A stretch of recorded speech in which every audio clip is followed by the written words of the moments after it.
कुछ सोच होती है, कोई विजन होता है, प्लानिंग होता है। और वो विजन, वो प्लानिंग, वो सोच, वो सपने जब हम लोगों को लेके पॉलिटिक्स करते हैं तो सब उनको घेर के वो सपने होते हैं, वो प्लानिंग होता है। तो हमारा भी ऐसा ही था। मेरे लोग, मेरा स्टेट, मेरा कॉन्स्टिट्यूएंसी, उनके लिए एक सपना देखा था, बेटरमेंट हो। राजनीति का यही मकसद होता है कि आप जहां हैं वहां से बेटर कहीं लेके जा सकें। तो हमारा भी यही था कि कॉन्स्टिट्यूएंसी के लोग, मेरे प्रदेश के लोग, स्टेट के लोग, उनके लिए एक अच्छा फ्यूचर मिले। स्पेशली द यूथ, युवा जो हमारा नेक्स्ट पीढ़ी है, हम उनको क्या देके जाएंगे। आज जो स्थिति है, जिसको हमने सुधारने की बहुत कोशिश की, बार बार सजेशंस दिए गए, पर उसका कोई अर्थ नहीं निकला। आज युवाओं को अगर फेसबुक पे, अपने सोशल साइट पे यह लिखना पड़े कि मैं अपना किडनी बेचना चाहता हूं, मुख्यमंत्री मुझे नौकरी दे दे, यह हमारे लिए शर्म की बात होनी चाहिए। आज पश्चिम बंगाल का यूथ, कोई भविष्य नहीं है उसका। आज पश्चिम बंगाल के यूथ के पास काम नहीं है।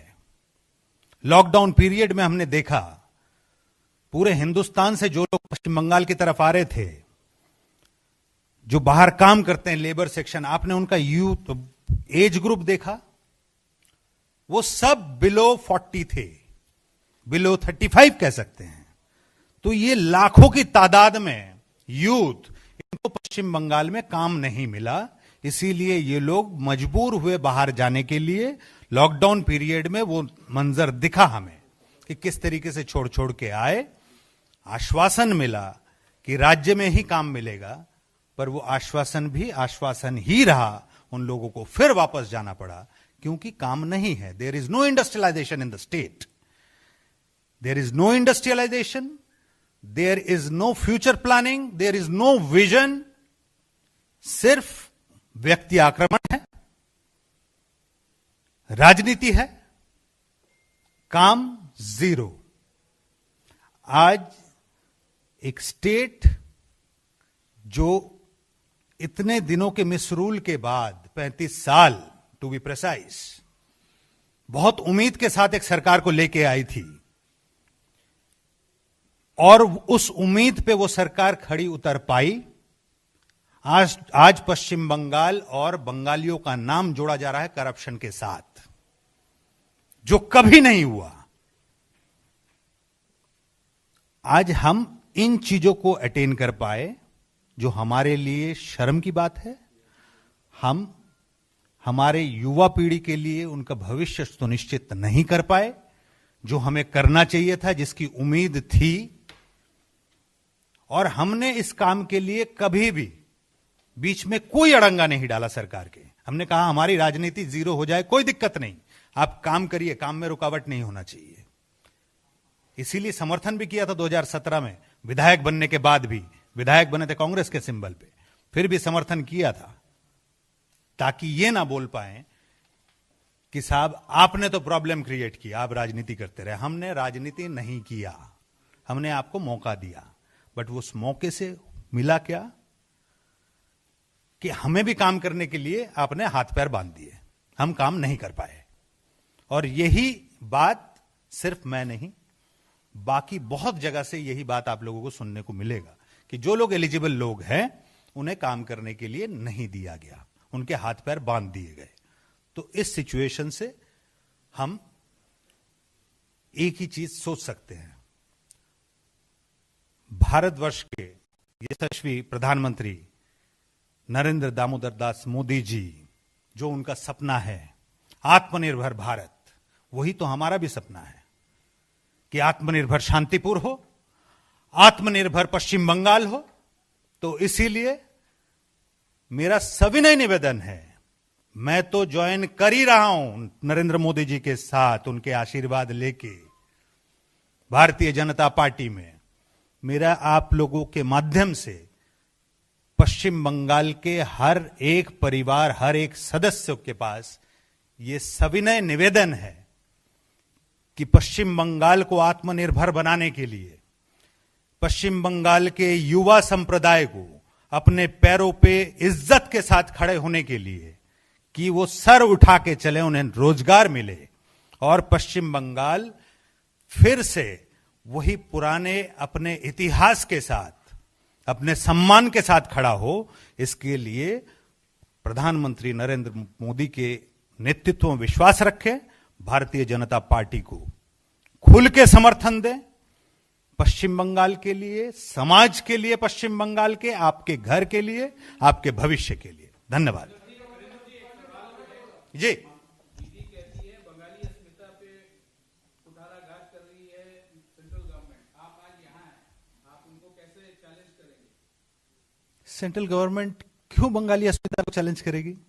सेंट्रल गवर्नमेंट पूरे हिंदुस्तान का है और हिंदुस्तान का कॉन्स्टिट्यूशन ऑफ इंडिया ये कहता है कि किसी भी धर्म, किसी भी मत, किसी भी जाति के हिसाब से कहीं मतभेद नहीं होना चाहिए। और भारतीय जनता पार्टी एक राष्ट्रवादी पार्टी है, तो ये भेद क्यों करेंगे?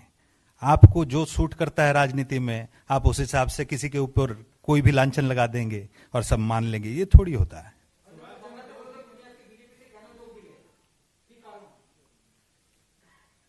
দেখুন, প্রথমত যখন আমি হিন্দিতে বলছিলাম, এখন বাংলার আপনাদের জন্য বলতেই হবে, আমাদের মতন শিক্ষিত প্রফেশনাল যুবকরা যখন রাজনীতিতে পদার্পণ করেন, তখন তাদের কিছু স্বপ্ন হয়, কিছু আশা হয়, এবং সেই স্বপ্ন, সেই আশা, সেইটা পুরোটাই সাধারণ মানুষকে কেন্দ্র করার হয় যে আমি তাদেরকে কি দিয়ে যাব। এটা একটা ব্রিগেড পলিটিশিয়ানের, যারা নিজেদের ক্যারিয়ার ছেড়ে তারপরে রাজনীতিতে এসছে, তখন সেই দিয়ে যাওয়ার একটা মেন্টালিটি হয়। তো সেই মেন্টালিটি নিয়ে আমরা রাজনীতিতে এসেছি। সেইখানে মানুষই সব। আপনারা জানেন, যখন আমি বিধায়ক হয়েছিলাম 2016 সালে, তখন আমি যুব কংগ্রেসের সভাপতি ছিলাম পশ্চিম বাংলার। আমি একবারও চিন্তা করিনি কিন্তু বিধায়ক হওয়ার পরে যে আমার ওই পদটাকে ধরে রাখতে হবে, আমার সেই পদের ক্ষমতা ধরে রাখতে হবে। আমার কাছে প্রথম প্রায়োরিটি ছিল আমার কনস্টিটিউয়েন্সির লোকগুলো, যাদের উপরে অহেতুক অত্যাচার হচ্ছিল, যাদের বঞ্চিত করা হচ্ছিল সব সুযোগ সুবিধার থেকে। সেখানে আমরা এই সিদ্ধান্ত নিই যে রাজনীতি আগে না, আগে সাধারণ মানুষ, এবং সেই ফয়সলা করে মানুষের স্বার্থে একটা সিদ্ধান্ত আমরা নিই যে আমরা রাজনৈতিক ভাবে ওই বাধা সৃষ্টি করব না। কাজ হোক, উন্নয়ন হোক। যখন বলছেন উন্নয়নমুখী সরকার, তো কাজ হোক, উন্নয়ন হোক, কোনো অসুবিধা নেই। আমরা রাজনীতি করার জন্য ব্যক্তি অরিন্দম ভট্টাচার্য রাজনীতি করবে, তার জন্য মানুষ সাফার করবে, সেটা হতে পারে না। তো সিদ্ধান্ত নিলাম তৃণমূল কংগ্রেসকে সমর্থন করব 2017। কিন্তু তারপর কি দেখা গেল যে সেই মানুষের সাফারিং চলতে থাকলো, আমরা কাজ করতে পারলাম না। বারবার জানানো হয়, সেখানে কোনো পদক্ষেপ হয় না, এবং সেই জিনিসটাই দেখি বিভিন্ন জায়গায় ওই একই সমস্যা চলছে। তো সেইখান থেকে দাঁড়িয়ে আজকে যদি আমার লোকেরা সেইভাবেই সাফার করতে থাকে যেভাবে তারা সাফার করছিল,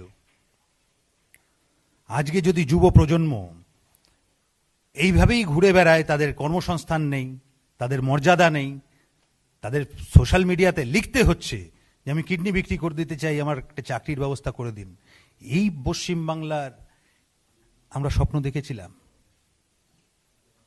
আর এর সাথে আমরা আমাদের মতন যুবকরা কি করে পার্টি হয়ে থাকতে পারে? তাই এই সিদ্ধান্ত যে প্রধানমন্ত্রী নরেন্দ্র মোদী যেরকম বলেছেন, তার ড্রিম প্রজেক্ট আত্মনির্ভর ভারত, নিজের পায়ে যে ভারতকে দাঁড় করাবেন উনি বলেছেন, যে ভারতের স্বপ্ন আমরা সবাই দেখি, আমিও ঠিক সেইভাবেই আমার শান্তিপুরকে আত্মনির্ভর দেখতে চাই, আমার পশ্চিম বাংলাকে আত্মনির্ভর দেখতে চাই, যেখানে আমার যুব সম্প্রদায় মাথা তুলে বাঁচার অধিকার পাবে, আমার যুবক ভাইয়েরা বোনেরা তাদের লিখতে হবে না যে আমি কিডনি বিক্রি করে দিতে চাই, আমার একটা চাকরির ব্যবস্থা করে দিই। তাদের কোথাও ঘুষ দিতে হবে না চাকরির জন্য। তাদের যেটা প্রাপ্য মর্যাদা তারা পাবে। সমাজে যেই স্থান আগামী দিনে তাদের বাবা মারা স্বপ্ন দেখেছেন সেই স্থানটা তারা অর্জন করতে পারবেন।